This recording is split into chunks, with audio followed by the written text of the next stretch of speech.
যার জন্য বাবা রাধার যখন জন্ম হয়েছিল পদ্ম পুরাণে বলছে পদ্ম ফুল থেকে জন্ম হয়েছে, আর একটা বলছে বাবা গোবিন্দের বাম অঙ্গ থেকে রাধারানী আহ্লাদিনী শক্তি।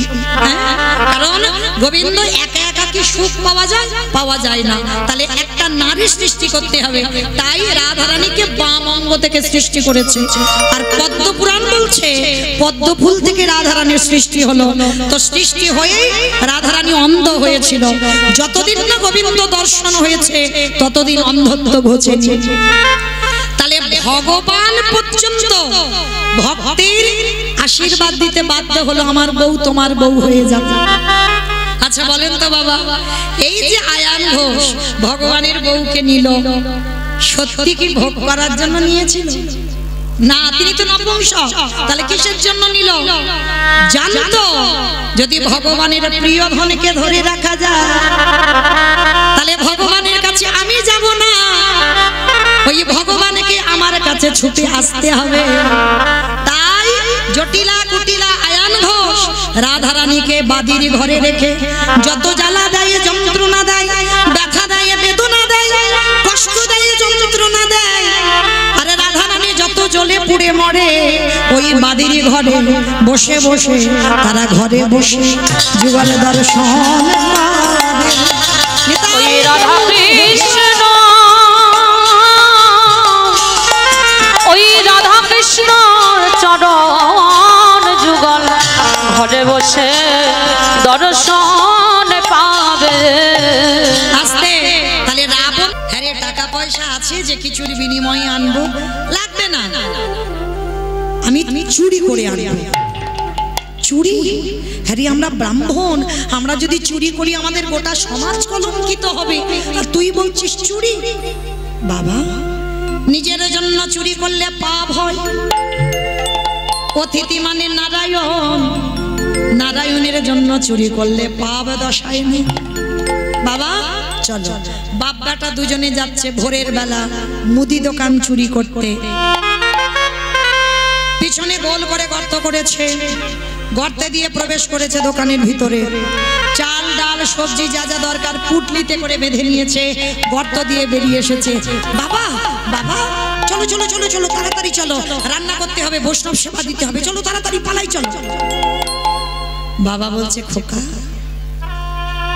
অতিথি সেবার পরে একটু মুখশুদ্ধি দিতে হয় জানা বাবা, একটা হরিতকি তুই দোকান থেকে নিয়ে আয়। মায়েরা মনে রাখবে একজনকে যদি নিমন্ত্রণ করে সেবা দাও, সেবা অন্তে মুখশুদ্ধি দিতে ভুলে যাবে না। অনেকে পান এলাচ লবঙ্গ মৌরি সুপারি যে যেমন পারে, হরিতকি যে যেমন পারে, সেবান্তে মুখশুদ্ধি, আর মুখশুদ্ধি না দিলে সেবার পরিপূর্ণ ফল তুমি পাবে না। তো আজকের বাবা বলছে খোকা জানা আমার ঘরে একটাও মুখশুদ্ধি নেই, একটা হরিতকি আন না। সেই যখন চোর হলাম বাপ বেটা চল, যেই না বলা ছোট্ট ছেলে কেন বাবা বলবে, আর কেন দোকানের ভিতরে আবার যাবে? প্রবেশ করলো দোকানে, পানের থালা পড়ে আছে একটা হরিতকি, হরিতকিতে হাত দিয়েছে। ভগবান মনে মনে চিন্তা করছে এখনো আমার সেবার সময় হয়নি, প্রথম পরীক্ষাটা তোর রূপ ধরে গোটা লোকের কাছে মার খাইয়েছি। আমার মনে পড়ছে দ্বিতীয়বারে কচ্ছপ হয়ে চাল ডালগুলোকে খেয়ে নিয়েছি, মনে পড়ছে। এইবার 3 নম্বরের পালা, আর এটাই যদি উত্তীর্ণ হয় তবেই জানবো চিরকালের জয়। এইবার ভগবানের কেমন লীলা দেখেন, সবে হরিতকিতে হাত দিয়েছে, ভগবান দৈববাণী করছেন দোকানদার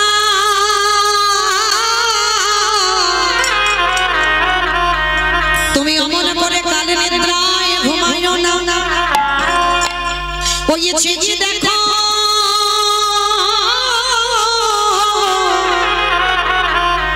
তোমার মুদি দোকান কেমন চুরি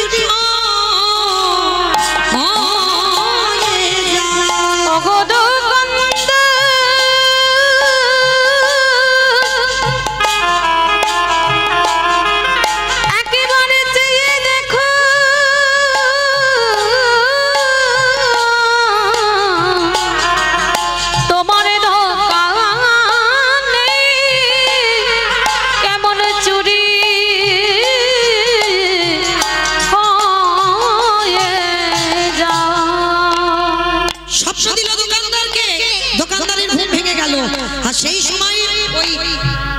বটু হরিতুকিটা নিয়ে যেতে যাবে, পাটা লেগে পানের থালাটা উল্টে পড়ে গেল।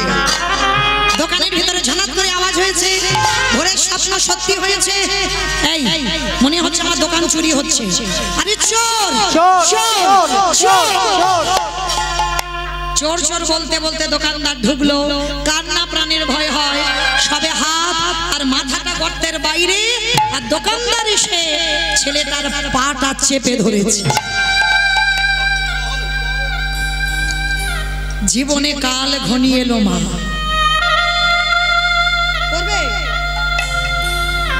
বুঝতে দিল না যে ছেলেটার জীবনে আজকের কত বড় বিপদ। হাসি মুখে হরিতুকিটা বাবার হাতে দিয়েছে। বাবা যাও, তুমি ততক্ষণে রান্না বসাও, আমি যাচ্ছি। যতই হোক বাবা, বাবা তো। আচ্ছা বলো তো মা, সন্তানের মঙ্গল অমঙ্গল প্রথম কে বুঝতে পারে? মা। এই মা ডাকটা খুব ছোট ডাক, খুব ছোট। মা নামে সুধা ছড়ে, মা নামে সুধা খড়ে, মা বড় সুধার সমান, ডাকিলে জুড়াই আইসে পড়ান। মা উচ্চারণ হলেই দেখবেন হৃদয়টা দুলে যায়। মা শব্দটা এমন। আর পৃথিবীতে সবার আগে সন্তানের মঙ্গল অমঙ্গল মা জানে, তারপরে বাবা। বাবার সঙ্গে রক্তের সম্পর্ক, মায়ের নারীর বন্ধন। বুঝতে পেরেছে বাবা কিছু একটা হয়েছে ছেলে, কারণ পিছনে বাবা দোকানদার পা ধরে টানছে আর দেওয়ালটাকে ধরে আছে, দরদর করে ঘেমে যাচ্ছে ছেলে। বাবা বলছে, হ্যাঁ রে খোকা, বল না বাবা তোর কি হয়েছে? আয়, তোর কি শরীরটা খারাপ লাগছে? আয় বাবা, আমি হাত ধরছি, তুই বেরিয়ে আয়। ছোট্ট ছেলেটা আর থাকতে পারলো না, বলে উঠলো, বাবা আর বুঝি তোমার সঙ্গে আমার যাওয়া হবে না, আর তোমার সঙ্গে আমার যাওয়া হবে না। কেন আমার সঙ্গে যাবি না? কার সঙ্গে যাবি? কারণ এরা যেভাবে আমার পা ধরে টানাটানি করছে, যে কোনো মুহূর্তে আমাকে দোকানের ভিতরে টেনে নিয়ে চলে যাবে। এটা তুই কি বলছিস? এটা তুই কি বললি? আমি তোকে বারবার বলেছিলাম চুরি করতে যাস না, চুরি করতে গেলে ধরা পড়ে যাবে। সেই তুই চুরি করতে গেলি,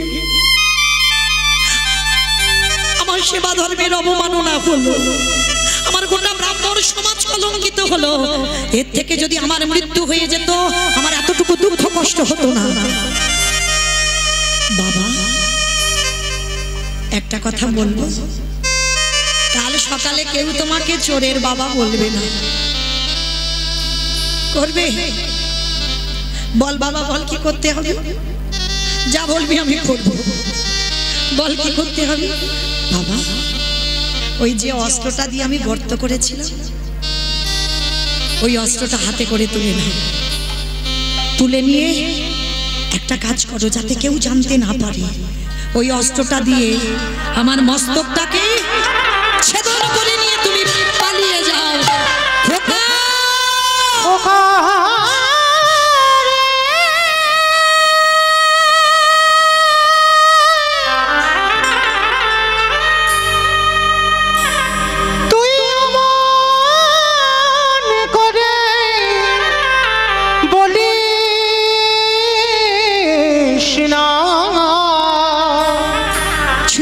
আমি যে বাবা হয়ে শহীদ পারিব না। ওরে ছোট তো, যেদিন বড় হবি, যদি কোনোদিন বাবা হোস, সেদিন বুঝবি বাবাদের কত জ্বালা। পারবো না, আমি এ জীবনে পারবো না নিজের হাতে তোর মাথা কেটে নিয়ে চলে যেতে, আর এ জীবনে কেউ পারবে না পুত্রের মাথা কেটে নিয়ে যেতে। 5 বছরের বটু বলছে, কে বলেছে পারে না? তুমি গীতা, রামায়ণ, বেদ, উপনিষদ কত গ্রন্থ পড়ো, আমি বারান্দায় দাঁড়িয়ে সব শুনি। মহাভারতে কর্ণের চরিত্র পড়োনি? কি মায়েরা কর্ণের চরিত্র জানেন তো? একাদশীর পরের দিন দ্বাদশীতে গিয়েছিল না ভগবান ছদ্মবেশে? পারবেন? এখানে আমরা যারা আছি মা, তারা আমরা সবাই বউ, আমরা স্ত্রী, সহধর্মিনী কিন্তু এখানে সবাই নয়। সহধর্মিনী তাকে বলে যে স্বামীর ধর্মের কাজে সাহায্য করে, অধর্মী হলে স্বামীকে ধর্মের পথে ঠেলে দেয়। নেশাগ্রস্ত মাতা, যুবা খালি ভগবানের বিশ্বাস করে না, একাদশী করে না, ভগবানের আসরে বসে না। তুমি যদি তার ঘরের ঘরণী হও, নিজের জীবন দিয়েও স্বামীকে কৃষ্ণ ভজনে ঠেলে দাও, যদি করতে পারো তাহলে তুমি সহধর্মী। স্বামী ধর্মের কাজে সাহায্য করতে হবে, সেটাই করেছিল পদ্মা মা। পদ্মা মাকে বলেছিল না, এই দ্বাদশীতে আমি মাংস খেতে চাই। বলুন কি মাংস খাবে? মৃগ মাংস, পক্ষী মাংস, কোনো কিছু অভাব নেই, সব আছে। বলুন কি খাবে? সোনা পদ্মা, মৃগ মাংস, পক্ষী মাংসের জন্য আমি আসিনি। শুনলাম তোমার স্বামী নাকি দাদা।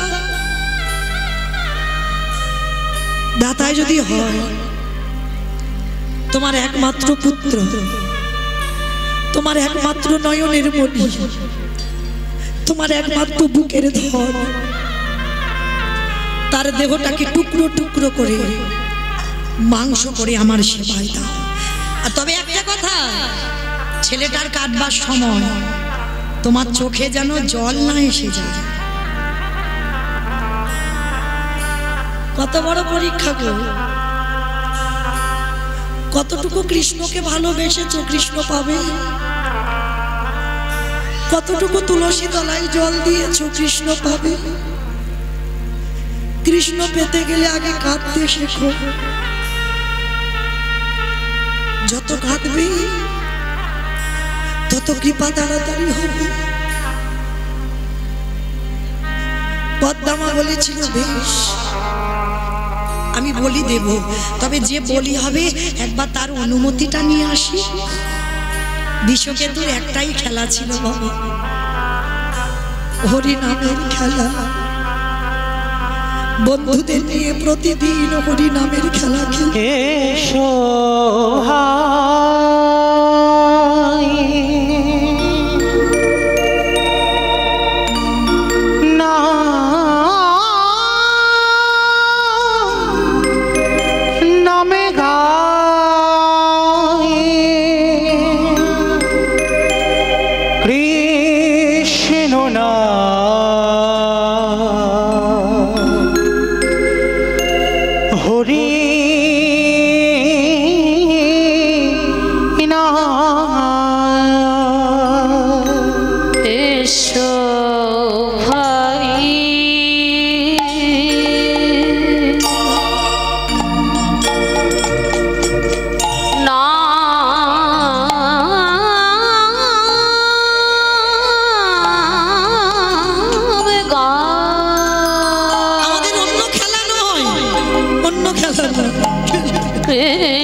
ছুটতে ছুটতে মার কোমর জড়িয়ে ধরল। মা, মা, ও মা, তোমার চোখে জল, তুমি কাঁদছো।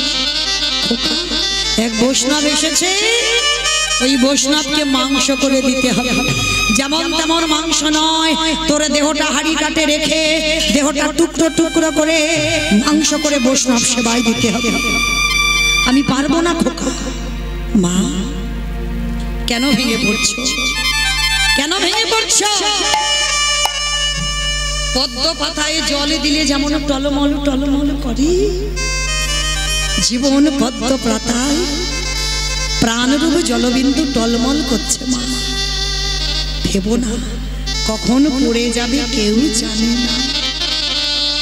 সময় হয়ে গেছে আমার, ধরো অস্ত্র, কাটো মাথা।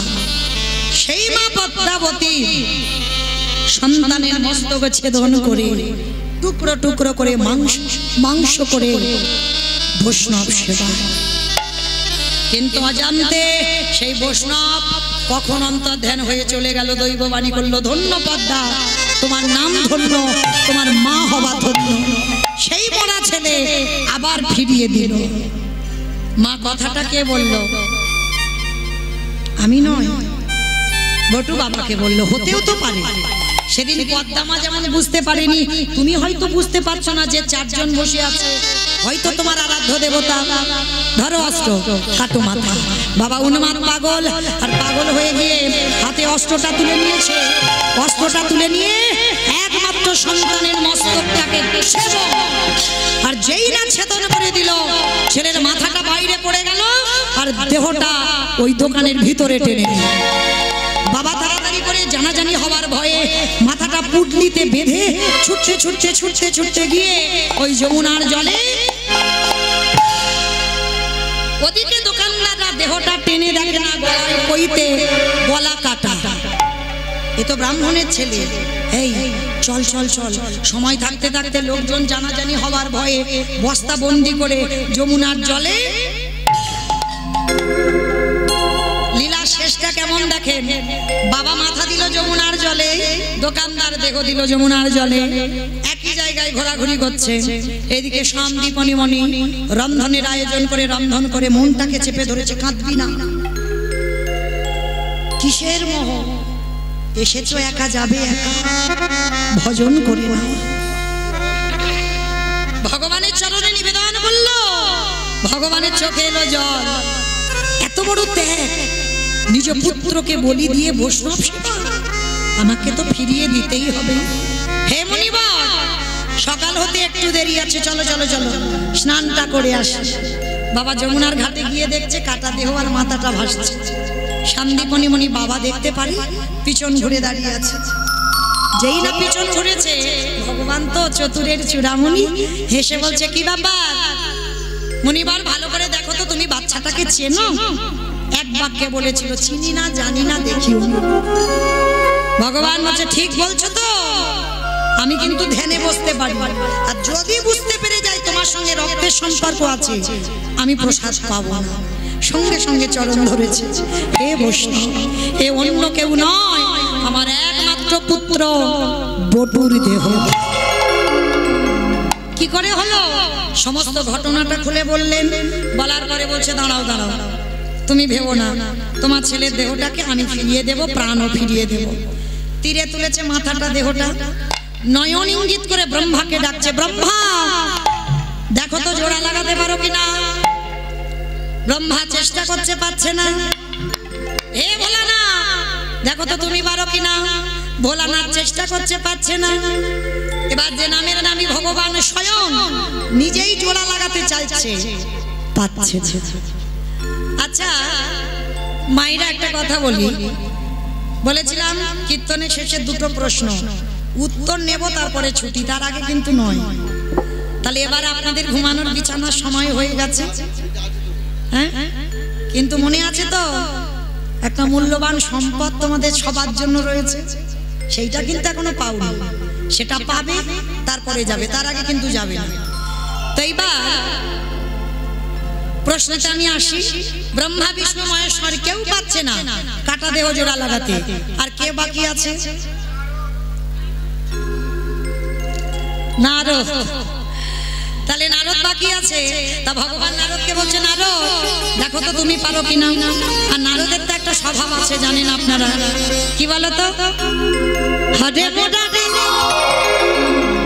মধু কইতে ভারে গোপাল গোবিন্দ মন্দ সরে উলুধরি হরে মোরারি মধু কৈতবে ভারি গোপাল গোবিন্দ মুকুন্দ সৌরে রাম নারায়ণ মুকুন্দ মধুসূদন কেশব গংসরে হরে বৈকুণ্ঠ রামন। হরে মোরারি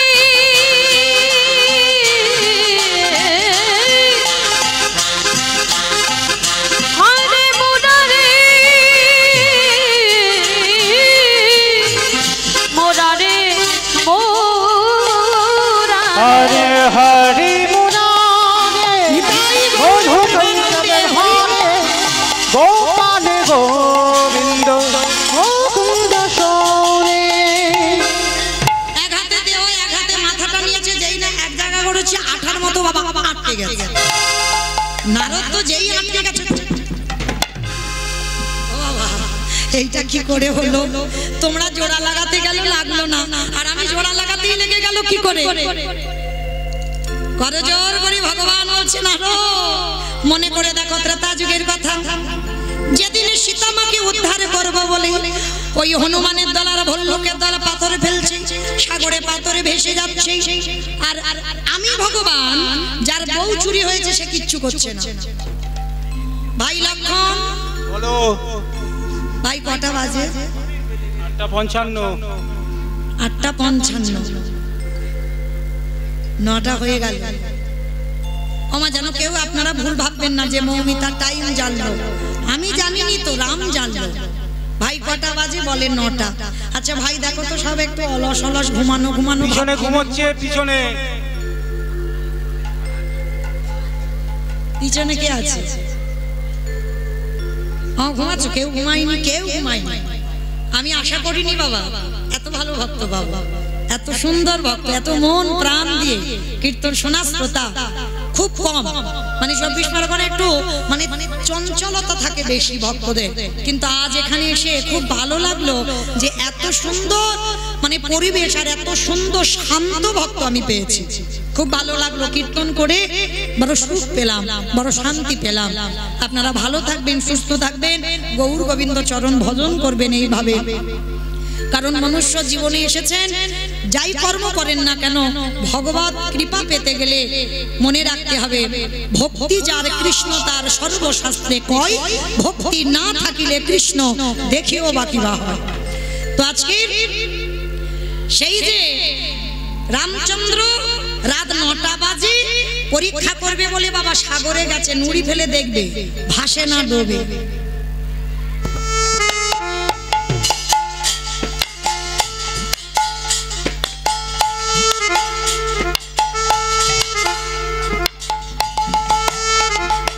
আমি ফেলিনি, রাম ফেললেন।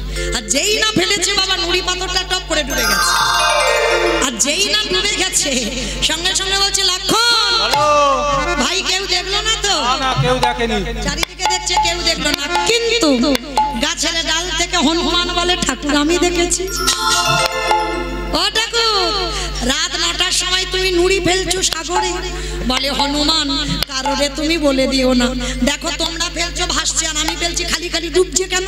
হে রাম দয়াময়, আমরা যে পাথরে ফেললাম তার গায়ে লেখাই আছে রাম নাম, তুমি যে পাথরে ফেলেছো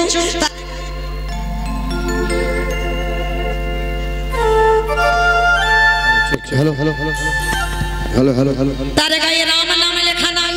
আজও যারা যাবেন রামেশ্বরে গিয়ে দেখে আসবেন, রাম নামের গুণে শিলা জলে ভাসে।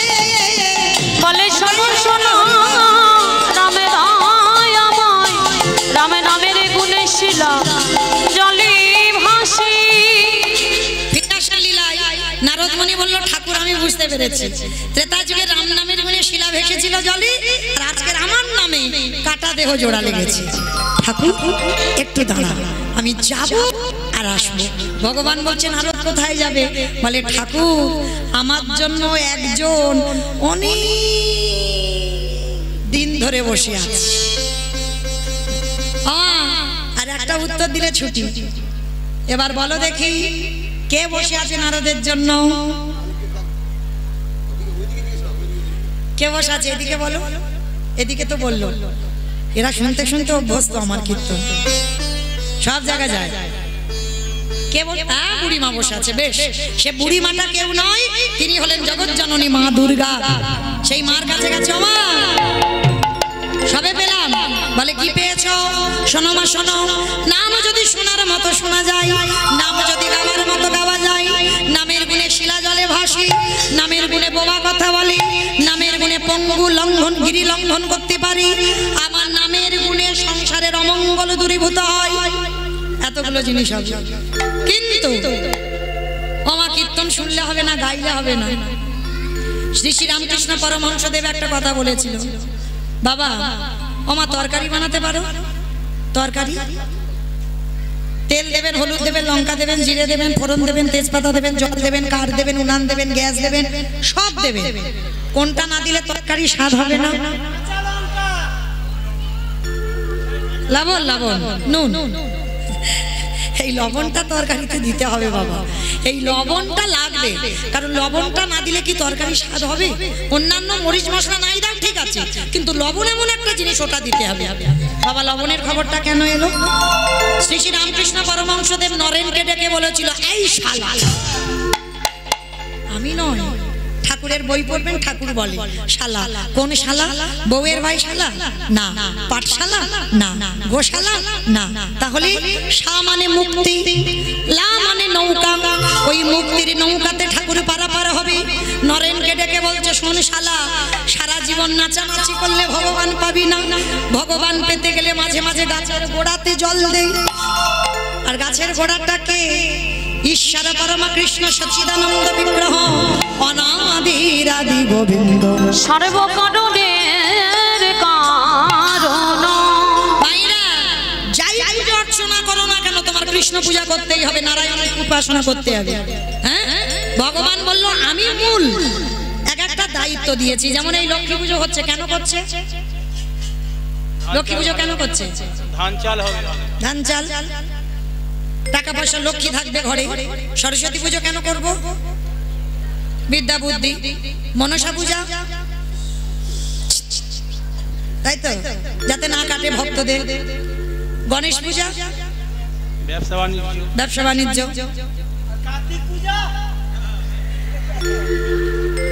কার্তিকের মতো একটা ছেলে চাই। ভগবান বলল আমি মূল, ওদেরকে একটু দায়িত্ব পালন করতে দিয়েছি। হ্যাঁ, যেমন ধরুন বাবা, একেবারেই সোজা কথায় বোঝাই, বাবা মা বর্তমান জীবিত, ছেলে বউ নাতিপুতি এক সংসারে আছে।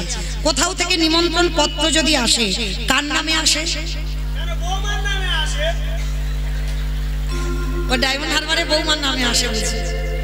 বাবা মাও কিন্তু নয় যে মা দিল দাতা সে মা রইল কোথায়। যেখানে যাবে একটাই পরিচয়, তোমার বাবার নাম কি। দিতে পেরেছো তো ভালো, আর দিতে যদি না পেরেছো তোমার সমাজ একেবারে নরকে নামিয়ে দেবে। হ্যাঁ, তাহলে লক্ষ্য করেন, যাই করো না কেন, পিতা এ জগতে বিষ্ণু পিতা ভগবান, আর পিতাকে প্রণাম যারা করে, লক্ষ্মী কালী দুর্গা সরস্বতী মনসা শীতলা করতে লাগে না। তবু আমরা করি কেন? সংসারী জীব ভয়। এত বছর করে এসেছি, যদি না করি দুর্ঘটনা ঘটে। হ্যাঁ, কিন্তু কৃষ্ণ উপাসনা যারা করে, সব পূজা ওখানেই হয়ে যায়। ফিরে আসেন লীলায়। ওমা তরকারির খবর পাওয়া যায় না, তরকারিতে লবণ দিলে তবে তরকারির স্বাদ হয়। ঠিক তদ্রূপ কীর্তন শুনলে হবে না, গাইলে হবে না, মাঝে মাঝে লবণ রূপী চোখের জল। দেখবেন চোখের জল মুখে গেলে নোনা নয়। যেদিন খুব কান্না বাড়িতে কাঁদবে, চোখের জল মুখে ঢুকে গেলে দেখবে নোনা, লবণ। তারে তরকারিতে লবণ দিলে তবে তরকারির স্বাদ হয়। কীর্তন শুনতে শুনতে, গাইতে গাইতে এই চোখের জল রূপী লবণ যদি গোবিন্দ চরণে কোনোদিন কোনো ক্রমে দিতে পারো, সেদিনে তুমি জানবে নরজন তোমার ধন্য হলো। ওই নয়নে আমি ডাকলে পরে তোমার নরজন ধন্য হলো। আস্তে হইচই বেশ চিৎকার চেঁচামেচি গন্ডগোল। তো মহাপ্রভু যেদিন নদিয়ায় এলেন সেদিন নাকি একটা গন্ডগোল হচ্ছিল। কই মা এখানে তো হচ্ছে না সে গন্ডগোল, যেখানে হয় হরিনাম সেটাই নবদ্বীপ ধাম, তাহলে এটা যদি নবদ্বীপ হয় এটা যদি বৃন্দাবন হয় তা সে গন্ডগোলটা তো হচ্ছে না। হচ্ছে একটু দেখেন গুনগুন আওয়াজ হচ্ছে না, কিন্তু ওই গুনগুন আওয়াজ নয়, সে গন্ডগোলটা যেন তিনটে ধ্বনি হয়, শঙ্কর ধ্বনি, উলুর ধ্বনি, আর যাদের যাদের হাত আছে, যাদের হাত নাই বলবো না, হাত আছে তো যাদের আছে কই একবার দেখান, নিতাই গৌর প্রেমানন্দে হরি হরি বল। বাহ কই এবার একটু উলুর ধ্বনি প্রেম সে আজ জয় জয় জয়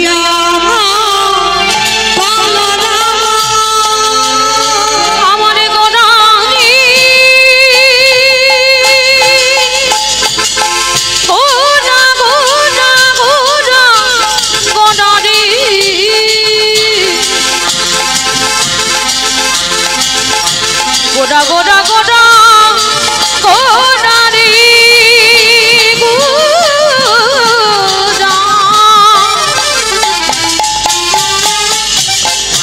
ওই নদী আর চাঁদ গোডা আমার আমার টানে গোডা আজি জয় জয়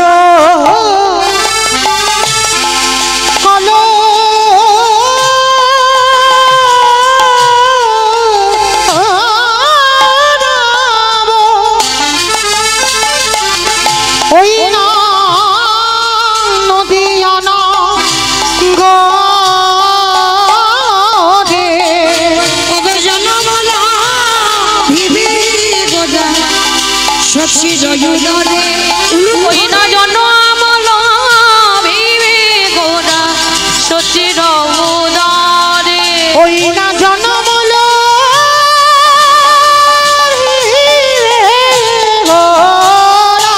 সচির উদারে নদিয়াতে উদয় ওই নদীতে গৌর উদয় হলো ওই না নদীতে উদয় হলো ওই নদীতে উদয় হলো ওই নদীতে উদয় হলো প্রসারিত নদীতে উদয় হলো নদীতে উদয় হলো জনমল ভীমে ঘোড়া সচির উদারে। তাহলে কৃষ্ণ কলিযুগের মাটিতে গৌর হলো। আচ্ছা মা কার ডাকে এলো? আপনাদের আমাদের ডাকে নয়, এসেছিল শান্তিপুরের মাটিতে বুড়ো অদ্বৈত আচার্য গোসাই। আচ্ছা বাবা এখানে আমাদের প্রশ্ন, পৃথিবীর মাটিতে ভক্তের অভাব তো ছিল না, তাহলে এত রকমের ভক্ত থাকতে একেবারে শান্তিপুরের মাটিতে বুড়ো মালির ডাকে কেন এলো? তাহলে জানতে হবে শান্তিপুরের বুড়ো মালিটা কে, যার একটা নাম হলো অদ্বৈত আচার্য গোসাই। আর এই অদ্বৈত আচার্য গোসাই যিনি হচ্ছেন বাবা আরো একটা নাম হচ্ছে যার নাম মৃত্যুঞ্জয়। আমা বলো তো কোন ঠাকুরকে মৃত্যুঞ্জয় বলে? কালী ঠাকুরকে, কালী ঠাকুরকে, কালী ঠাকুরকে নাকি মৃত্যুঞ্জয় বলে? শিব ঠাকুর, শিব ঠাকুরের একটা নাম হচ্ছে মৃত্যুঞ্জয়। কেন না সত্য ত্রেতা দ্বাপর এই তিন যুগে আমার বাবার রূপ পরিবর্তন হয়, আর কলিযুগের মাটিতে রূপ পরিবর্তন করে নাভা দেবীর গর্ভে জন্ম নিয়েছিল কমলাক্ষ। তাহলে আজকের আমাদের জানার বিষয় বাবা, যার ডাকে কৃষ্ণ নদিয়ায় গৌর হলো, যার আহ্বানে ব্রজেন্দ্র নন্দন কৃষ্ণ নদিয়ায় গৌর হয়ে এলো, সেই অদ্বৈত আচার্য পরম বৈষ্ণব বাবা ভোলানা তিন যুগে শিব হলো, কলিযুগে কেন শিব হলো না? এই কেন কথা জানতে গিয়ে বাবা আমাদের একটুখানি সবাইকে যেতে হবে মহাভারত। এই মহাভারতে বাবা যুধিষ্ঠির মহারাজ করেছিল রাজস্বই যজ্ঞ। আপনারা জানেন এখানে দক্ষিণ 24 পরগনার মানুষ, অন্যান্য জেলার মানুষ যত না এই স্বাস্থ্য সম্পর্কে অভিজ্ঞতা, কিন্তু আমার দক্ষিণের মানুষ বাবা অভিজ্ঞতা বেশি। তো আজকে আপনারা ভালো করে রামায়ণ মহাভারত এগুলো তো পাঠ করেন, জানেন যুধিষ্ঠির মহারাজ করেছিল রাজস্বই যজ্ঞ। আর এই রাজস্বই যজ্ঞে আমার ভগবান কৃষ্ণ সবাইকে দায়িত্ব নিজে দাঁড়িয়ে থেকে একটা একটা করে কাজ বুঝিয়ে দিয়েছিল। আর যুধিষ্ঠির মহারাজ বলেছিল, কৃষ্ণ কৃষ্ণ তুই সবাইকে দায়িত্ব বুঝিয়ে দিলি, সবাইকে কাজ বুঝিয়ে দিলি, কিন্তু কৃষ্ণ তুই নিজে কোনো কাজ করবি না। ভগবান হেসে বললেন, আমার জন্য তো আলাদা করে দুটো দায়িত্ব ফেলে রেখেছি। সে কি?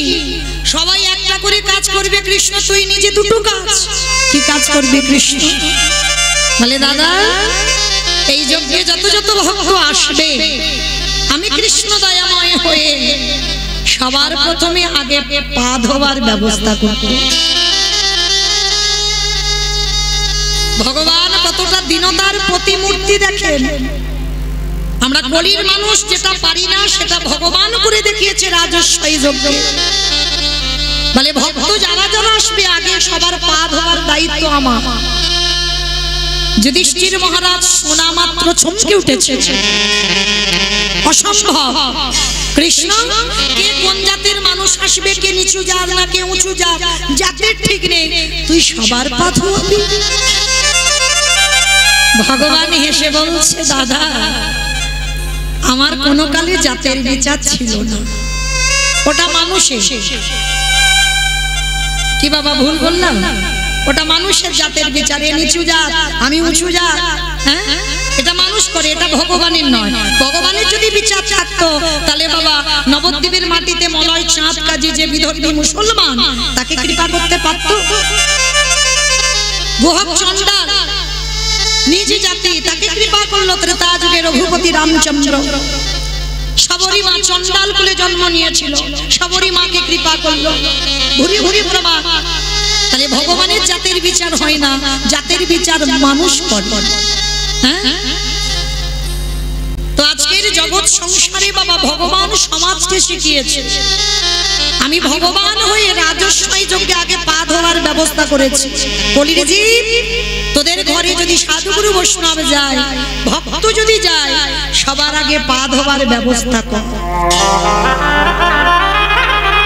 ছিল বাবা, আমার ঠাকুমাদের দেখতাম অনেক আগেকার দিনের কথা, তখন খুব ছোট, তখন দেখতাম যে বাড়িতে যদি গুরুজনেরা আসে সবার আগে মা পা ধোবার ব্যবস্থা করা হয়।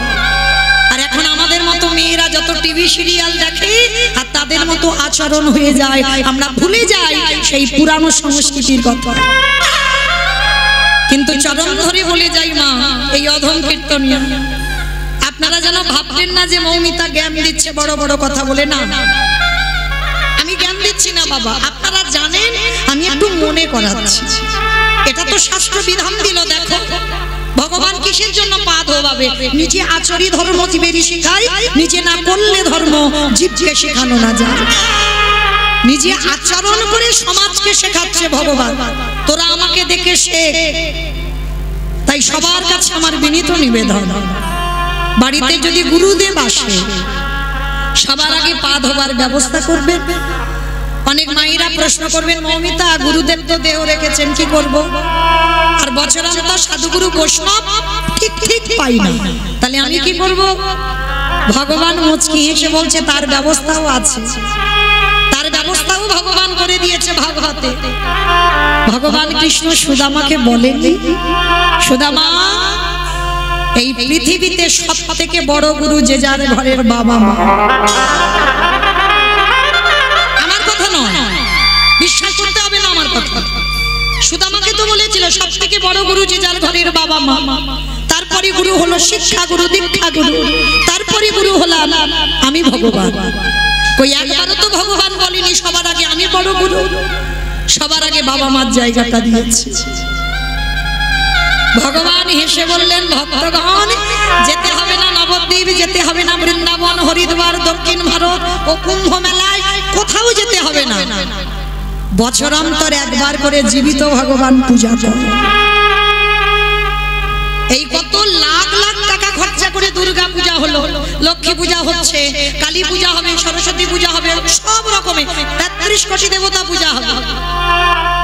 কই একজন ভক্তর হৃদয়ে এখানে হাত রেখে বলতে পারবেন যে আমি জীবিত ভগবান পূজা করি? ভগবান সমাজকে শিখিয়েছে জীবিত ভগবান যদি কেউ হয় সেটা যে যার ঘরে বাবা মা। বলেন তো মা, আপনারা আমরা ছিলাম কোথায়? বাবা যদি কৃপার বিন্দু দিয়ে মার গর্ভে যদি আমরা 10 মাস না ধরে রাখতো, মা পারতেন এই বসে বসে কীর্তন শুনতে আর দাঁড়িয়ে কীর্তন গাইতে? ধরে রেখেছিল বলি না, যার জন্য আজকে সমাজে এসেছো দাঁড়িয়ে। তাহলে পৃথিবীতে সবার আগে বড় গুরু বাবা মা। তাই পিতা মাতাকে বছরান্তর একবার আমি চরণ ধরে বলে যাই, কিছু করতে হবে না। এই দুর্গা পূজার মতো লাখ লাখ টাকা খরচা করতে হবে না বাবা। একটু সিংহাসনে বা চেয়ারে বা আসনে বসিয়ে নিজের হাতে বাবা মা চরণ যুগল ধৌত করে নিজের হাতে গলায় মালা পরিয়ে দিয়ে বৎসরে একবার অনেক যত্ন স্নেহ ভালোবাসা দিয়ে বাবা মার বদনে একটু খাবারটা তুলে দিয়ে। ভগবান বললেন, সে যদি আমার কাছে যেতে ভুলে যায়, আমি ভগবান হয়ে প্রতিজ্ঞা করলাম সারা জীবন আমি সেই ভক্তের দরজায় বন্দী হয়ে যাব। নিতাই গৌর প্রেমানন্দে হরি বল। তাই তো ভগবান কৃষ্ণ যজ্ঞে পা ধোয়ার কাজ নিয়েছে। শুধু পা ধোয়া নয় বাবা, আরো একটা কাজ করেছে। কি কাজ জানো? যত যত ভক্তরা প্রসাদ পেয়েছিল, আমার কৃষ্ণ দয়াময় প্রসাদের এঁঠো পাতাগুলো নর্দমায় ফেলেছে। আমরা অনেকে এঁঠো ঘাটতে ঘৃণাবোধ করি না, কিন্তু ভগবানের নেই। কারণ ভগবান জানে ভক্তের এঁঠো ঘাটলে তাতে কি পাওয়া যায়। ভগবান শুধু এঁঠো পরিষ্কার করছে না, আরো একটা কাজ করেছিল। ওই ভক্তরা প্রসাদ পেয়ে থালাতে যেগুলো লেগে আছে উচ্ছিষ্ট, সেই উচ্ছিষ্টগুলো নিয়ে কৃষ্ণ আমার সারা গায়ে মাখাচ্ছে। ও যে ভক্তে নিতাই গৌর প্রেমানন্দে হরি বল।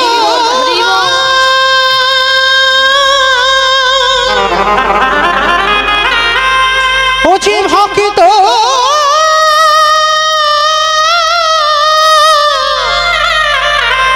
ভক্ত ছাড়া কিছু জানে না কৃষ্ণ, তাই তো যুগে যুগে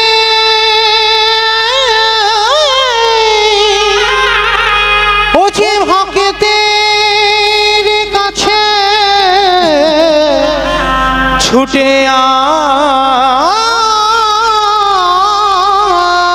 আসে। আমি যে ভক্ত ও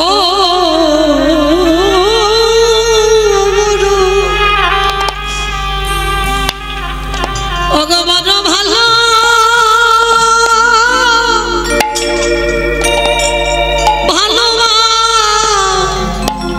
ভালোবাসি,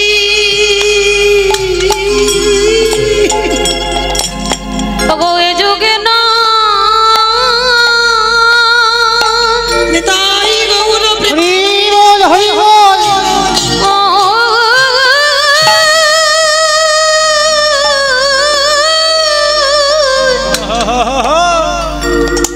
ওগো এ যুগে না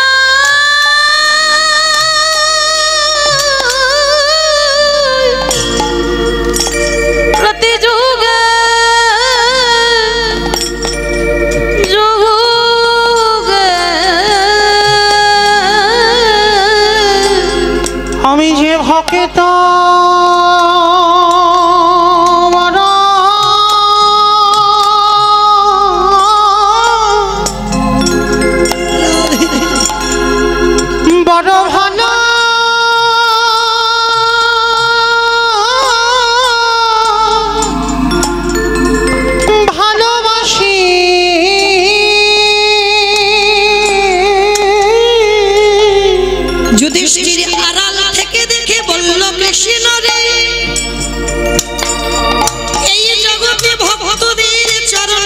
ভাবে মেনে নেওয়া যায়। ভক্তদের একটু কথা নর্দমায় ফেলে মেনে নেওয়া যায়, কিন্তু কৃষ্ণ রে ওরে ওই ভক্তদের ঠকে না তুই গায়ে মাগলি ওরে কেমন ভক্ত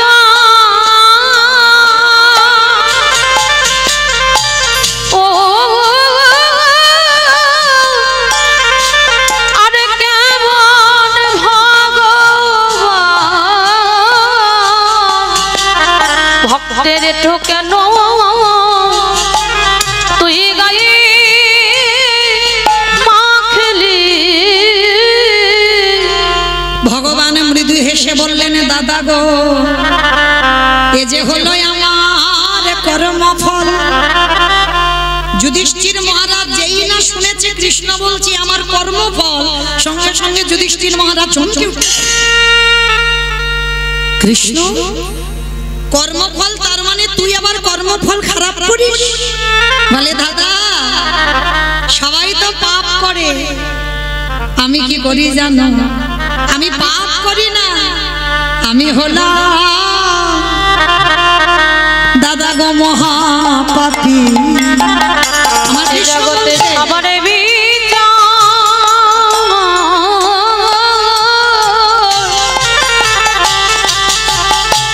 সবার বিচার করি বটে, কিন্তু আমি হলাম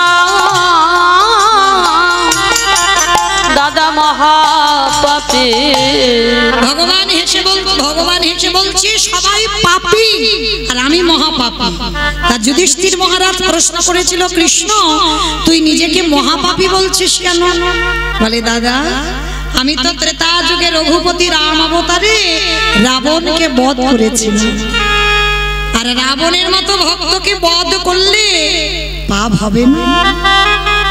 এই জগতে সবাই জানে বাবা বিভীষণ বড় ভক্ত না, বিভীষণের থেকে হাজার গুণে বড় ভক্ত ছিল রাবণ রাজা। লঙ্কার মাটিতে রাবণের মতো বড় ভক্ত আর কেউ ছিল না।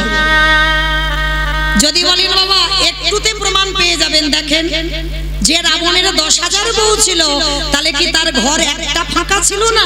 সীতামাকে নিয়ে রেখেছিল কোথায়? হ্যাঁ অশোক ঘটিতে অশোক কাননে। কেন অশোক কাননে রাখবে? রাবণের যদি কুমন্তব্য থাকবে, কুমতলব থাকবে, যার 10,000 বউ ছিল তার ঘর কি একটা ফাঁকা ছিল না? সীতামাকে তো ভোগ করার ইচ্ছা ছিল, তাহলে সে ঘরে রাখতে পারত না, রেখেছিল অশোক।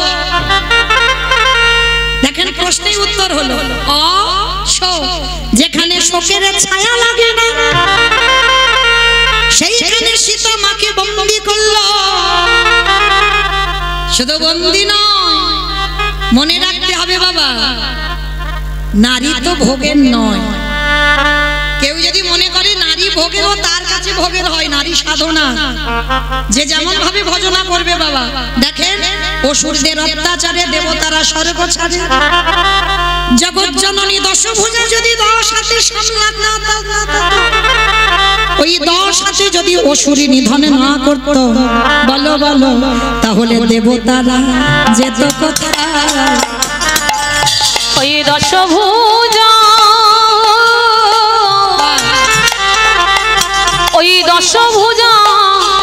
যদি না সামলাত তবে দেবতারা যেত কোথায়?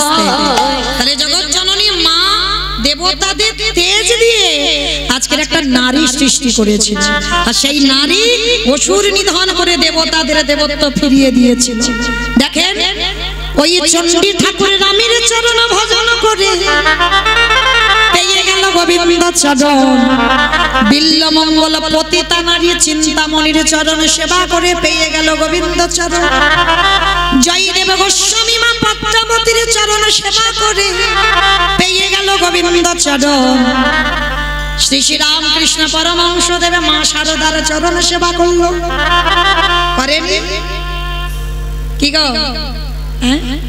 আবার বিবেকানন্দ ভগ্নী নিবেদিতার চরণ ভজন করলো। এরা ভজনিয়া সাধনিয়া। তাহলে নারী সাধনা করতে হয়, নারী ভজনা করতে হয়। আর যারা জানে গুরুচরণ ধরে তারা সাধনা করতে শিখেছে। তো আজকের যার জন্য বাবা রাবণ তো লঙ্কার মাটিতে ত্রিকালদর্শী, ত্রিসন্ধ্যা গায়ত্রী করে, সেই রাবণ কোনোদিন ভোগ করার জন্য নয়।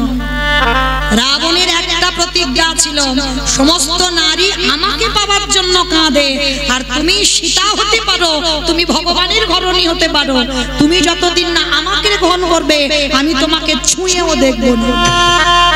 এটা ছিল রাবণের প্রতিজ্ঞা। তাহলে রাবণ কোনোদিন কুমতলবে সীতা মাকে আনেনি। এনেছিল কেন? ভগবানের প্রিয়জনকে যদি ধরে রাখা যায় আর কি ভগবানের কাছে যেতে লাগে, কি গো ভগবান ছুটে আসবে না? যেমন সেই যে মা লক্ষ্মীকে চেয়েছিল কে? সেই অভিমন্যু। তপস্যা করেছিল অভিমন্যু ঋষি। কি তপস্যা? না ভগবানের বউকে আমি আমার বউ করে পেতে চাই। আপনারা জানেন তো রাধার স্বামী আয়ান ঘোষ হয়েছে, বলে ভগবানের বউকে আমি পেতে চাইব। তো ভগবান বলেছিল অসম্ভব, এটা সম্ভব নয়, আমার ঘরের ঘরণীকে আমি তোমার হাতে দিতে পারি না। বলে ঠিক আছে, দিতে যখন পারো না তাহলে তুমি চলে যাও, দিতে হবে না, আমার তপস্যা ভঙ্গ হবে না। অভিমন্যু এমন কঠিন তপস্যা করেছিল, ভগবান বাধ্য হয়েছিল আমার বউ তোমার বউ হবে। কিন্তু আশীর্বাদ দিল, সেই রাধারানী হয়ে এলো। কিন্তু এলে কি হবে? একটা অভিশাপ দিয়ে রাখলো, অভিমন্যু তুমি আমার স্ত্রীকে ঘরণী করে পাবে বটে, তুমি জগতে নপুংসক হয়ে জন্মগ্রহণ। কিন্তু ভগবানের ঘরণী যেতে চাই কোনোদিন স্বামী ছেড়ে, কিন্তু ভগবান কথা দিয়েছে যেতে হবে। কিন্তু আজকের ভগবানের কাছে প্রতিজ্ঞা করেছিল আমি যাব বটে, কিন্তু কথা দাও আমি জগতে গিয়ে আমি যেন অন্ধ হয়ে জন্মাই, আর অন্ধত্ব যেদিন কাটবে তোমার বদন দর্শন করে যেন আমার অন্ধত্ব। মনে মনে চিন্তা করলো, হায় হায় হায় হায়, ছেলেটা যদি জলে ডুবে যায় আমারে কেউ ভগবান বলবে না, বাঁচাতে হবে। মানে কিরকম বদমাস, মানে ভেবে দেখো, একবার করে বিপদে দিচ্ছে, একবার করে বাঁচাচ্ছে, আবার কেউ বাঁচাচ্ছে, উনিই বাঁচাচ্ছে। ছেলেটাকে বাঁচাতে হবে, কিন্তু কি করে বাঁচাবো? দাঁড়া, এইবার বটুর বাবাকে ডেকেছে, হে মুনি বাবা, কেমন বাবা হয়েছো? ছেলেটা কখন গেছে এখনো ফিরছে না, তুমি বাবা হয়ে খুঁজবে না? তাই তো, এত তো দেরি হওয়ার কথা নয়, ছেলেটা কেন এত দেরি করছে? দাঁড়াও, আমাকে একবার গিয়ে দেখতে হয়। বাবা ছুটতে ছুটতে যমুনার ঘাটে গেছে, আর ঘাটে গিয়ে দেখছে বাবা ছেলেটা গলা পর্যন্ত, মানে প্রাণ ত্যাগ করবে বলে এত দূর পর্যন্ত নেমে গেছে, মানে আর একটু যদি দেরি হয় ছেলেটা ডুবে যাবে। আর সেই সময় বাবা পিছনে গিয়ে ডাকছে, এই খোকা, খোকা, এই খোকা, তাড়াতাড়ি উঠে আয়। আরে বাবা, সাঁতার জানিস না, তুই জলে নেমেছিস কেন? আগে শীঘ্রই ওঠ। মারা হলো না। মৃত্যুটা তো সোজা নয় বাবা, সোজা কি? ও যত মরি মরি মরি মরি বলি না কেন, মরবো কি? মামা বিষ খেলে হবে? ও বলছে বিষ খেলে হবে। হবে বাবা, দূর ঘাস মারা, আমার ঘাস মারা খেতে হবে। কি সব নাম বলছে দেখেছো? ও মায়েরা, আমি নিজের চোখে দেখা ঘাস মারা বিষ খেয়ে দিব্যি সংসার করছে, নিজের চোখে দেখা। আর মনে রাখবে বাবা, যে একবার খেয়ে হাসপাতালে যাবে দ্বিতীয়বার আর খাবে না। মরি বললে তো মরা নয়, যতদিন তোমাকে থাকবো বলে আশা থাকতে হবে, তোমাকে জ্বালা যন্ত্রণা পেতে হবে। এটা ভগবানের লিখন বাবা, নিয়তিকে পাঠিয়ে দিয়েছিল সুতিকা মন্দিরে। আমার সুতিকা মন্দির মানে কি গো? গোয়ালঘর, গোয়ালঘর। সুতিকা মন্দির মানে গোয়ালঘর, হাতুর ঘর। বেশ, ও আমাদের মতো মেয়েরা কিন্তু আর জানি না, কেন জানো? আমরা তো হাতুর ঘরে বসি না, সব হাসপাতাল আর নার্সিংহোম। তাহলে কি করে জানবো সুতিকা মন্দির কাকে বলে? কিন্তু বৈষ্ণব পদাবলিতে বাবা এই সুতিকা মন্দির তাকে বলে বিধাতা, মানে বিধি, মানে ব্রহ্মা। আমরা যখন আতুর ঘরে সন্তানকে কোলে নিয়ে 5 দিন, কেউ 3 দিন, কেউ 7 দিন বসি, সেই দিন বিধাতা নিয়তিকে পাঠিয়ে এই জায়গাটা লিখে দেয়। কারোর বিপদ হলে দেখবেন সবার আগে এই জায়গাটা চড় বসা। এই যে আমাদের এই বাজাচ্ছে না, এ বেশি করে, কিচ্ছু হলে এই জায়গাটা চোর বসা, কারণ খুব ভালো করে লিখে দিয়েছে কপালে, কিচ্ছু হলে দেবেই ওই জায়গাটা চাপড়। শুধু আমরা বলে নয়, লক্ষ্য করবেন এই জায়গাটা চাপড় দেবে। কেন? এই জায়গায় লেখা রয়েছে। আজ আমি কীর্তন গাইব, আপনারা শুনবেন। এটা আমার এই নায়ক বাবু আমাকে আনেনি, আমার দাদা ভাই আনেনি, এটা আমার লেখা ছিল। আমি আসবো আর আপনারা শুনবেন, এটাই আমাদের ভবিতব্য। তো আজকের মরি বললে মরা হবে না, ওই জন্য শাস্ত্র বলছে বাবা, কে যে কিভাবে মরবে এটা কেউ জানে না। কেউ খেয়ে মরে, কেউ খাইয়ে মরে, কেউ নিয়ে মরে, কেউ দিয়ে মরে, কেউ বলে মরে, কেউ দেখে মরে, কেউ শুনে মরে, কেউ ভালোবেসে মরে। এই যা যা কথাগুলো বললাম একটা কথা গ্রন্থের বাইরে নয়, সব ভিতরে আছে। তবে যদি কেউ পান, চাপড় দিয়েছি তো হাতে লেগে গেল। হরি বল। ও মায়েরা, যদি কারো জানা থাকে উত্তরটা দিতে পারবে। বলো তো দেখি, খেয়ে মরেছিল কে? রাহু আর কেতু খেয়ে মরেছে, ও তো গলা কেটেছে। খেয়ে না, খেয়ে মরেছে বকাসুর। ভেবে বলতে হবে বাবা, বকাসুর। কৃষ্ণ গোষ্ঠে গেল, এমন করে বকাসুর গিলে খেতে গেল, বকাসুর বধ হলো, খেয়ে মরল। পরেরটা সবাই পারবে। খাইয়ে মরেছিল কে? জানি তো পারবে। পুতনা, 6 দিনের ছেলে কৃষ্ণ, পুতনা এমন স্তনে কালকুট বিষ মাখালো, এমন টান দিল পুতনা বধ। তাহলে খেয়ে মরল বকাসুর, খাইয়ে মরল পুতনা। নিয়ে মরেছিল কে? আমি অপশন দেব, আপনারা খুঁজে বের করবেন। রামায়ণ, রাবণ রাজা। বাহ, একটু ভাববেন, ভাবলেই পেয়ে যাবে সবাই, কারণ আপনারা শাস্ত্র জ্ঞানী, পড়েন বা শোনেন। তাহলে রাবণ রাজা নিয়ে মরেছিল, সীতামাকে নিল, যার জন্য 1 লক্ষ ছেলে আর 1.25 লক্ষ নাতি, বংশে বাতি দেওয়ার মতো কেউ ছিল না। তাহলে খেয়ে মরল, খাইয়ে মরল, নিয়ে মরল, দিয়ে মরেছিল কে? অপশন মহাভারত। বলি রাজা নয়, বলি রাজা তো সুতলে আছে, মরেনি। দিয়ে মরেছিল মহাভারত। ভাবো ভাবো, একটু পাবে। কর্ণ দিয়ে মরেনি, কবচ কুণ্ডল দিল বলে তো কর্ণ বধ হলো, না হলে বধ হতো? তাহলে কর্ণ। তাহলে খেয়ে মরল, খাইয়ে মরল, নিয়ে মরল, দিয়ে মরল। শুনে মরেছিল কে? মহাভারত।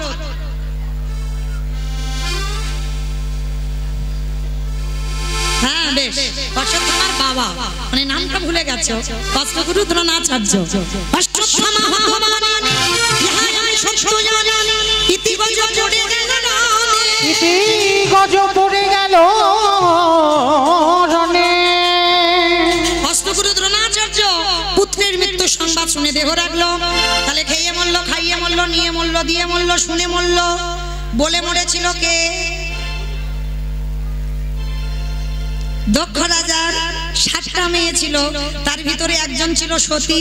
দক্ষ যজ্ঞ হয়েছিল, সব জামাই নিমন্ত্রিত ছিল, আমার বাবা নিমন্ত্রিত ছিল না। সতী বিনা নিমন্ত্রণে বাপের বাড়ি এসে বাবাকে প্রশ্ন করলো, বাবা তুমি সব জামাইকে বললে, আমার পাগলটাকে কেন বললে না?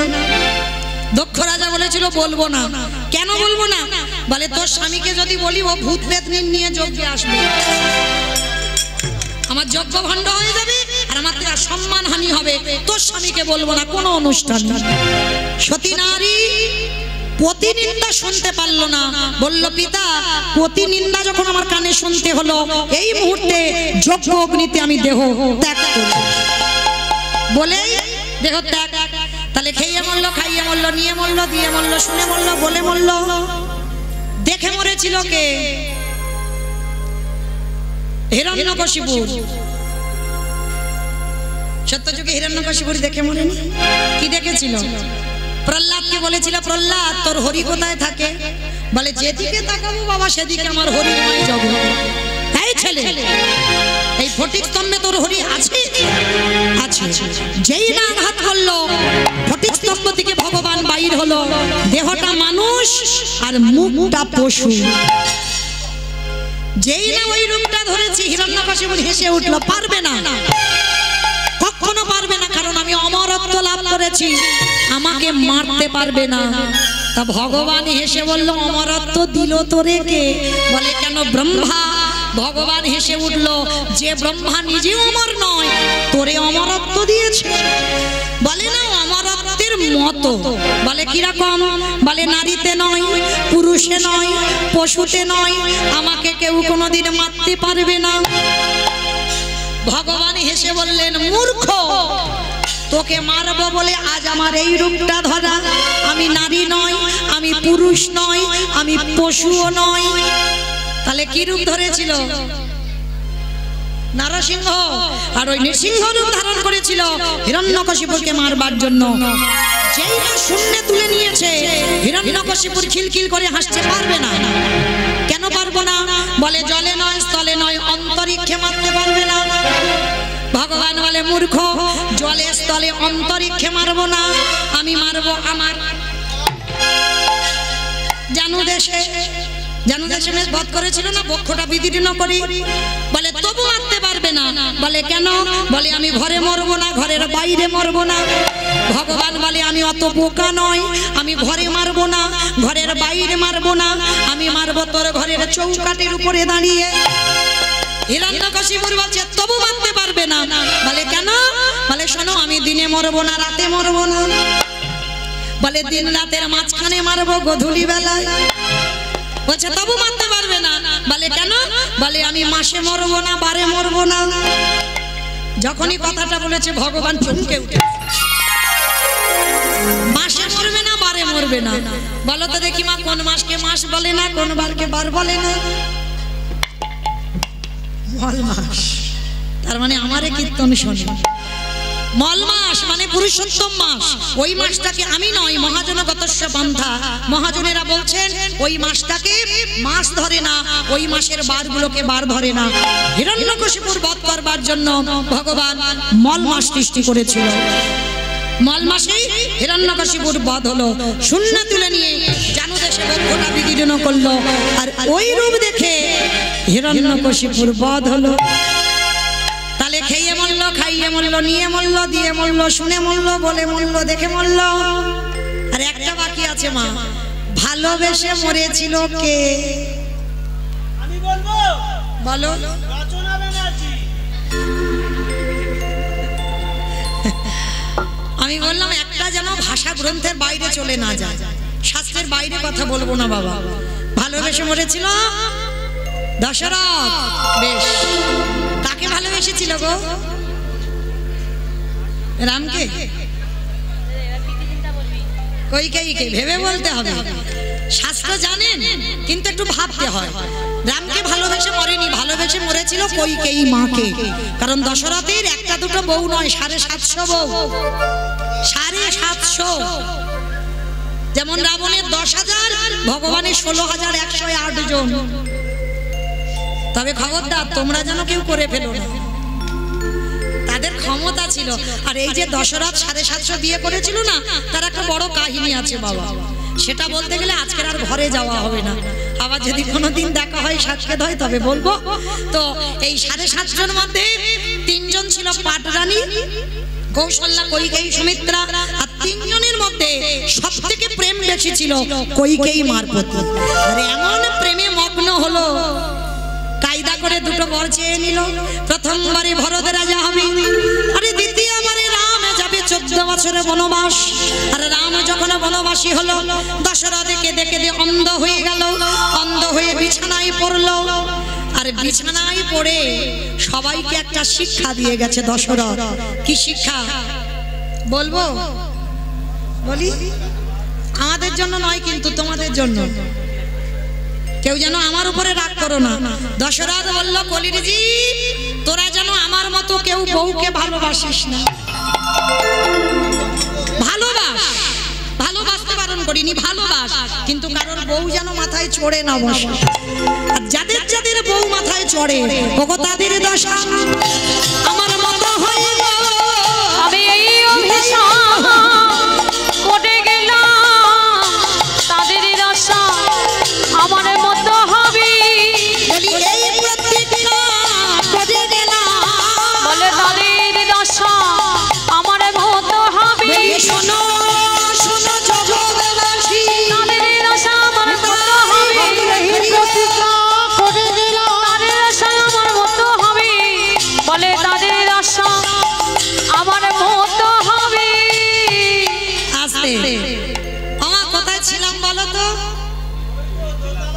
ওই তো দোতলার ছাদের ওপর। ওই কথা জিজ্ঞেস করিনি, লীলাতে কোথায় ছিল? ওই তো দেশ নদীর কাছে ছিল, যমুনার ঘাটে ছিল। শুনেছে বাবা কীর্তন? এটাই তথ্য বাবা, যেখানে যাই না কেন ঘুরে ফিরে আমার গোড়ায় আসতে হবে, আর না হলে এখান থেকে বলতে বলতে বলতে বলতে চলে যাচ্ছি, যাও দুম করে টাইম শেষ হয়ে গেল, তাহলে হলো না। এটাই নিয়ম, শুধু আমি বলে নয়, প্রতিটা কীর্তনিয়ার নিয়ম। যেখানে ঘোরাঘুরি করো না কেন তোমাকে গোড়াতে এসে শেষটা করতে হবে। তাহলে চলো, আমরা যমুনার ঘাটে ছিলাম, বাবা এলো, ছেলেটার মরা হলো না। বাবা বলছে, হ্যাঁ রে খোকা, কি দিয়ে অতিথি সেবা দেব? বাবা, ওই যে দূরে দেখা যাচ্ছে একটা মুদির দোকান। এইবার সন্দীপনী মনির ঘরে সেবা অর্চনা হয়ে গেল। সেবা আনতে চারজন বৈষ্ণব বললেন, আমি আসি, দাঁড়াও। এসেছো নিজের ইচ্ছায়, যাবে আমার ইচ্ছা। তুমি কি মনে করেছো তোমার চিনতে পারিনি? আমার ঘরে প্রথম পা দিতেই আমি দেখেছি, চরণ ধুতে গিয়ে বাম চরণে 8টা, ডান চরণে 11টা, 19টা চিহ্ন আমি নিজে চোখে দেখলাম। আমি জানি তুমি কে। তুমি কথা বলছো, ননির গন্ধ বার হচ্ছে, তোমার অঙ্গ থেকে চন্দন কর্পূরের গন্ধ। সত্যি করে বলো তুমি কে? বাবা, কান মুলছি, নাক মুলছি, জীবনে আর ভুল করবো না, আমি আসি, দাঁড়াও। ছেলে মরে গিয়েছিল, আমি কি কেঁদেছিলাম তোমার পায়ে পড়ে? কাঁদিনি তো। তাহলে কাঁদিনি, তুমি বাঁচালে কেন? ভগবান জব্দে পড়ে গেছে, উত্তর দাও। আমি তো কাঁদিনি, ছেলে বাঁচালে কেন? বাবা, জীবনে আর এইরকম লোকের উপকার করতে যাও না, আমি আসি, আমার ভুল হয়ে গেছে, জীবনে আর এই ভুল করে। দাঁড়াও, পরিচয় দাও। ভগবান বাবা সর্বদা ভক্তের সামনে ঢাল হয়ে দাঁড়ায়। দেখবেন গীতার পাতার প্রথম ছবিটা দেখেছেন? দেখেছেন? অনেকে পড়েন, কিন্তু ওই ছবিটা হৃদয়ঙ্গ করেন। আজকে এই হরিবাসর থেকে যাবার পর বাড়িতে গিয়ে বিছানায় যখন উঠবেন, একবার গীতার ছবিটা ধরে ছবিটাকে দর্শন করবেন। পড়তে হবে না, ছবিটাকে দর্শন করবেন। কেন বলছি? দেখবেন ভগবান ঘোড়ার লাগাম ধরে আছে। জানো, দক্ষিণ ভারতের এক ভক্ত, মূর্খ, পড়াশোনা জানে না, গীতা নিয়ে বসে বুক ভেসে যাচ্ছে। মহাপ্রভু দক্ষিণ ভারতে তখন ভ্রমণ করতে করতে দেখলো ভক্ত গীতাটা ধরে কাঁদছে। প্রশ্ন করেছিল, আচ্ছা তুমি তো গীতার পাতা উল্টাচ্ছ না, শুধু গীতাটা দেখি কি এমন দেখছো যে তুমি কাঁদছো? তা সেই ভক্তটি হেসে বলেছিল, তুমি বুঝতে পারবে না, একটা একটা করে চোখের জল যখন পড়ছে না গীতার পাতায়, কুরুক্ষেত্রের মাঠে যুদ্ধটা যেন দর্শন হচ্ছে। ভক্ত কাঁদছে কেন? ভগবান ঘোড়ার লাগাম ধরে সবার সামনে ঢাল হয়ে আছে, ভগবান নিচে, ভক্তকে উপরে বসিয়ে রেখেছে। ভগবান যেখানে আছে সেখানে কোনো ছাতা নেই। দেখবেন ভগবানের মাথায় ছাতা নেই, কিন্তু ভক্তের মাথাতে ছাতা রেখে দিয়েছে। ভক্ত এই জন্য কাঁদছে। আপনারা দেখবেন আজকের ঘরেতে গিয়ে প্রত্যেকে দেখবেন ছবিটাকে, তাহলে আজকের ভগবান সর্বদা ভক্তের সামনে ঢাল হয়ে দাঁড়ায়।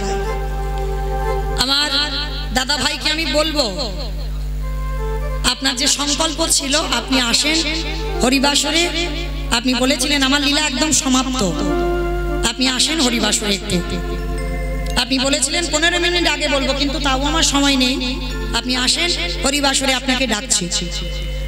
তো আজকে সন্দীপনী মনির ঘরে সেবা হলো, সেবা আনতে এইবার বলছে আমি আসি, দাঁড়াও, পরিচয়টা দাও। নারদ মুনি বললেন, হে দয়াময়, ভক্তকে কৃপা করিবে বলি যখন ধরাইয়ে নেমেছ, একেবারে দেখাবো তোমার সদো দেখা। আমি ওই রূপে বড়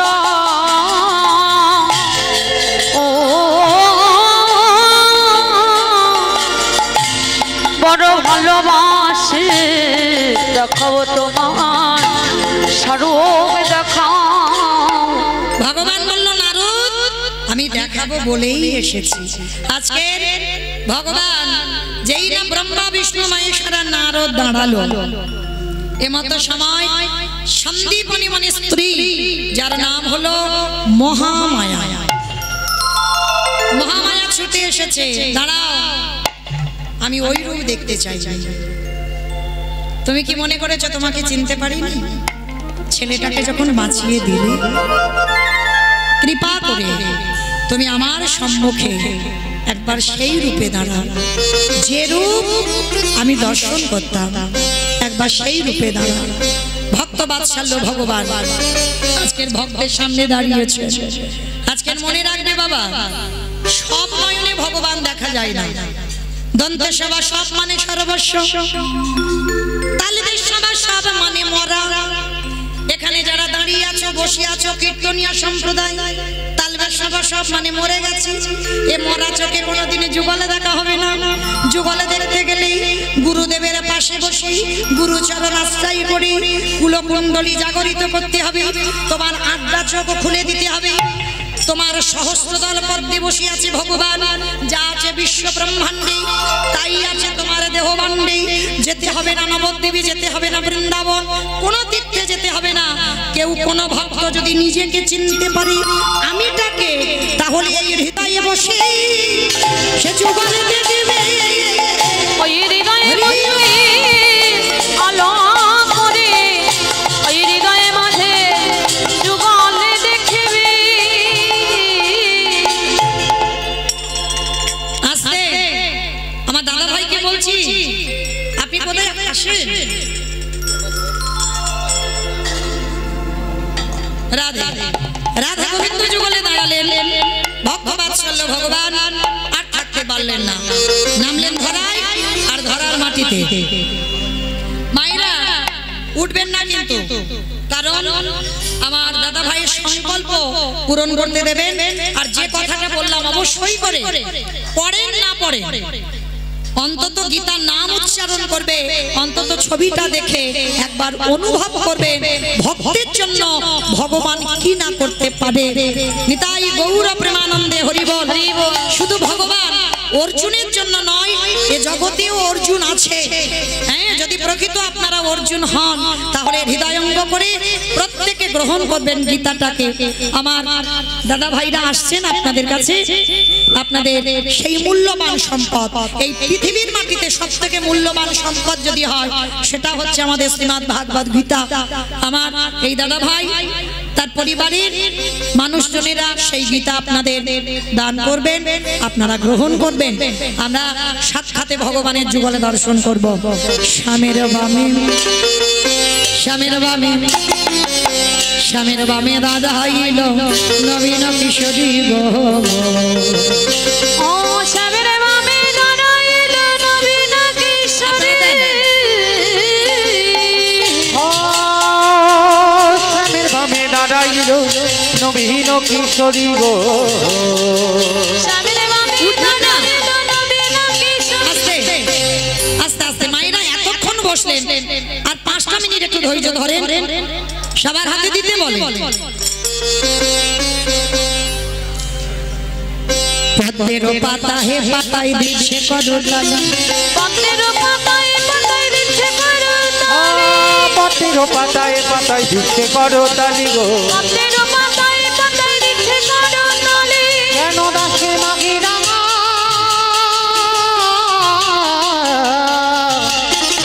তারণ মাধুরী গো, তারণ মাধুরী। নিতাই গৌরে হরি গো। নিতাই গৌর হরি বল, গৌর হরি বল। চলো দেখি আমরা একটা ভজন গাইতে গাইতে বিদায় নেব। দুহাতি তুলে বলি রে কৃষ্ণ নাম, করিবে তোদের সকল মনস্কামনা। প্রেমানন্দে বাহু তুলে নাচো রে মন কৃষ্ণ বলে। প্রেমানন্দে বাহু তুলে নাচ রে বল কৃষ্ণ